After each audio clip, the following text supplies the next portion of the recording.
Finalmente eu voltei com os vídeos de análises das primeiras temporadas de The Handmaid's Tale. Para quem não sabe, eu tô com um projeto de relembrar essa série, né? Já que a última temporada está chegando neste ano, então eu decidi fazer aqui uma maratona com vocês, episódio a episódio, analisando tudo desde o começo. Eu comecei a fazer análise dos episódios de The Handmaid's Tale a partir da quarta temporada, então ainda tem a primeira, a segunda e a terceira pra gente falar e também pra relembrar, pra poder chegar com tudo fresquinho na memória quando a sexta temporada estrear. Eu já analisei os 4 primeiros episódios da primeira temporada, vou deixar os links aqui na descrição para você conferir. Esse vídeo aqui eu vou analisar o 5º episódio da primeira temporada.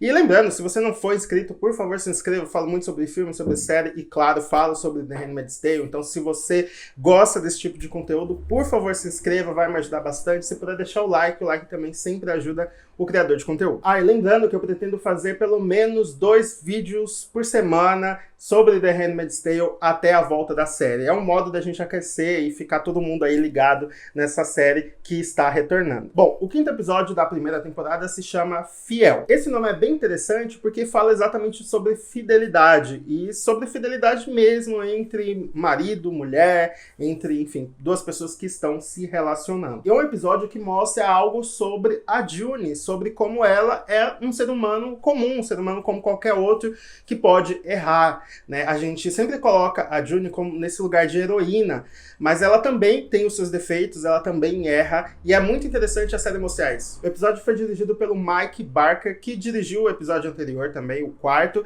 e ao todo ele dirigiu 12 episódios da série, ou seja, é um diretor que é bastante frequente nas produções. Eu acho esse episódio bastante importante porque ele vai mostrar coisas que vão se perdurar aí ao longo de toda a série. Como, por exemplo, a Emily surtando e fazendo coisas que vão acarretar em ela indo parar nas colônias. Tem o Mayday, que é mencionado pela primeira vez, e a relação da June com o Nick, que vai ficando cada vez mais intensa. Bom, o episódio começa com a June no escritório do Fred, né? Ela tem ido lá com bastante frequência todas as noites, basicamente. Eles apenas ficam jogando e meio que flertando, né? A June entra na onda dele, né? E, enfim, a June, ela é muito inteligente desde o começo. Ela sabe que pode conseguir algo através do Fred e sabe que o Fred tem uma afeição por ela, então ela utiliza as armas que tem para poder seduzi-lo. E ela vai fazendo isso, né, através daqueles jogos de palavra. Ela até fala que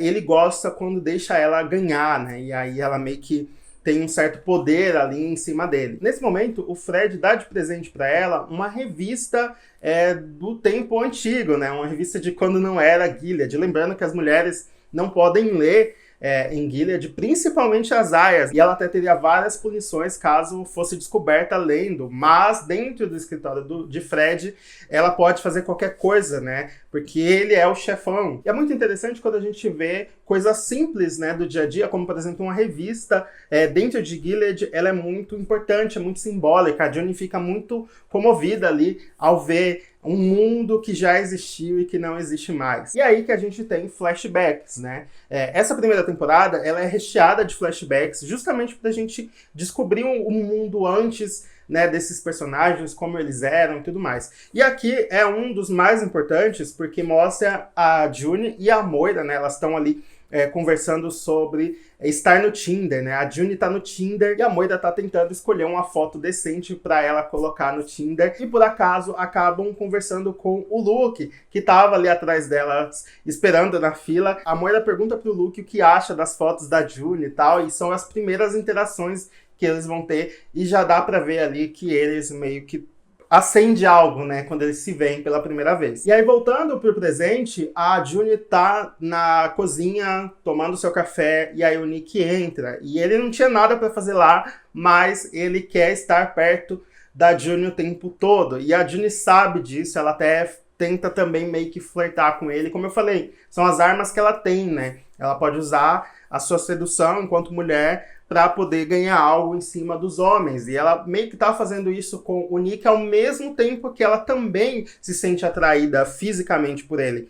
E aí, mais pra frente, isso vai ser elaborado. Mas uma coisa que é muito interessante é a mistura do flashback com o presente. Sempre que tá mostrando o Luke meio que mostra o Nick, né, para fazer esse contraponto ali e esse contraste, e também essa escolha, né, que a June vai precisar fazer muito futuramente. Nesse momento, a Serena chega e chama a June para ir ajudá-la no jardim. Enquanto a June tá ajudando ela tá pensando em muitas coisas. Será que a Serena descobriu algo? Será que descobriu sobre a revista? Ou até mesmo sobre as idas dela, né, pro escritório do Fred? Ou até mesmo aquela frase lá do closet, né, em latim. Ela, enfim, fica muito apreensiva. Afinal, a Serena nunca chamou ela para ajudá-la no jardim. Então ela fica ali muito tensa, mas não era nada disso. Na verdade, a Serena diz que acha que o Fred não vai conseguir engravidá-la, né? Por todo esse tempo que ele tentou, ela não engravidou, então é possível que ele seja estéril. Ela até diz, inclusive, que o tempo da June ali está acabando e que ela pode até parar nas colônias. E isso foi um modo até de pressionar a June pro que a Serena vai propor agora, que é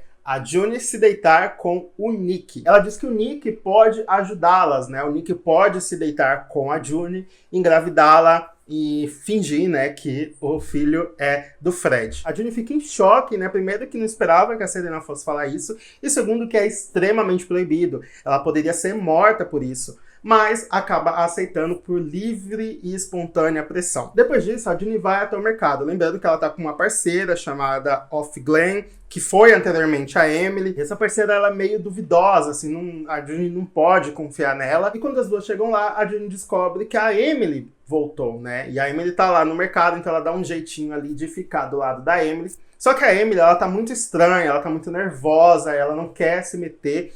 E ela fala que não é mais útil para o Mayday. E é a primeira vez que essa palavra é falada, né? E a June, enfim, tenta saber o que está acontecendo, o que é o Mayday, mas toda vez que ela tenta conversar com a Emily nesse episódio, ela é interrompida. Principalmente pela sua Aya parceira. E aí, no caminho de volta, Alf Glen fala com a June. E essa conversa é bem interessante, porque mostra um contraponto do que a gente acha sobre ser Aya. Alf Glen fala que antes, né, de o mundo dos Estados Unidos virar Gilead, ela se prostituía para poder se alimentar, ela tinha uma vida horrível. E que agora ela tem uma vida estável, ela está sóbria e ela tem pessoas que cuidam dela, que gostam dela. Provavelmente a esposa e o comandante dela são pessoas gente boa até, então pra ela tá um mundo ok, por isso que ela fica, né, o tempo todo no pé da June, tentando fazer com que a June não a prejudique. Ela até fala que não vai deixar a June fazer o que aconteceu com a Emily, né, porque na cabeça da Off Glen, a Emily, que anteriormente era a Off Glen, ela acabou sendo punida justamente por causa da June. Eu acho essa conversa bem interessante porque faz a gente pensar que nem todo mundo que está vivendo naquele regime tá odiando, né? Tem pessoas que tinham uma vida muito pior antes de Gilead e que tá achando ok até. E aí, mais tarde, como falado, a Serena vai buscar a June lá no quarto e levá-la até o quarto do Nick. E aí, enquanto ela está indo, ela fala uma coisa bem interessante, que ela, pela primeira vez, ela tá com a sensação de que está atraindo o Luke. Isso porque, como eu falei, a June, ela sente uma atração física pelo Nick, e eles meio que flertam ali. Tudo que ela passou até agora, ela não sentia que era traição, claro, né? Porque ela estava sendo abusada ali pelo Fred. Não era algo que ela queria. E agora, ela não sabe exatamente se ela quer, se ela não quer, enfim, ela só sente algo pelo Nick. E aí que vem mais uma vez um flashback. Dessa vez, a June e o Luke estão tomando um café. É meio que um date, mas não era pra ser um date. Isso tudo porque o Luke é casado, né? O Luke, ele tem uma esposa, mas ele acabou ali se interessando pela June e ela por ele. E eles estão ali meio que flertando, conversando com segundas intenções, falando até mesmo de ir pro motel. Mas tudo ali em tom de brincadeira, mas ao mesmo tempo sendo uma coisa séria, sabe? A June fala, inclusive, que não contou pra Moira e o Luke fala que não contou pra sua esposa, mesmo eles não estando fazendo nada, né? Eles estão apenas conversando, mas, enfim, eles sabem onde isso vai parar. E uma coisa interessante sobre essa cena é que atrás deles há crianças brincando com um casaco vermelho. E o vermelho é sempre muito presente nessa série, em vários momentos. A gente vê, por exemplo, um flashback em que nada sobre Gilead ainda foi mencionado, mas tem sempre um elemento ali de vermelho pra gente lembrar onde a gente está, né? E que história a gente está vendo. Já no presente, a Serena bate na porta do Nick, ele abre e ele fala, você quer orar antes e tal?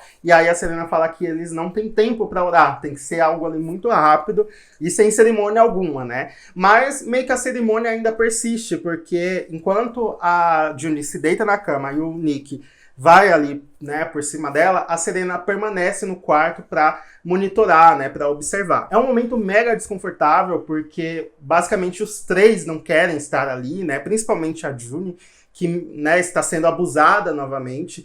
O Nick também está extremamente desconfortável, ele meio que não quer fazer isso. Depois ele vai falar que ele foi obrigado, né, a estar ali. Mas, enfim, é uma cena bem desconfortável mesmo. E aí, após eles acabarem, as duas voltam para casa e a Serena pergunta como a Juni está se sentindo, né? Será que ela está se sentindo grávida já? E aí, por um impulso, né, a Juni, que está ali muito abalada, dá uma patada nela. Ela fala que ela não sabe, né, após um homem, enfim, ejacular nela, ela não tem como ela saber se ela já está grávida. E aí a Serena vai pra cima dela e ao invés de tentar puni-la, né, como a Juni esperava, ela ora com a mão na sua barriga e manda ela deitar. Dá pra ver que a Serena quer muito esse bebê e ela vai fazer qualquer coisa pra poder ter essa criança, né, pra ela. Depois a gente vai ter uma cena da Emily, que agora se chama Off Steven, lá na casa, né, desse comandante. Ela tá jogando bola pra um cachorro, chega uma esposa e fala que ela está se sentindo doente e que vai adiar a cerimônia. E aí a Emily fala que não dá para adiar todos os meses, dando a entender que a esposa meio que tá adiando esse momento traumático para Emily e tal. Ela também não quer e talvez até não concorde com as coisas que acontecem com as aias. Dá pra ver que é uma casa que pelo menos a Emily está sendo acolhida. Mas dá pra ver ali que a Emily não tá nada bem e no final do episódio a gente vai ver algo que justifica tudo isso. E aí no dia seguinte teve a cerimônia, ou seja, a Juni teve que viver por esse momento aí traumático 2 vezes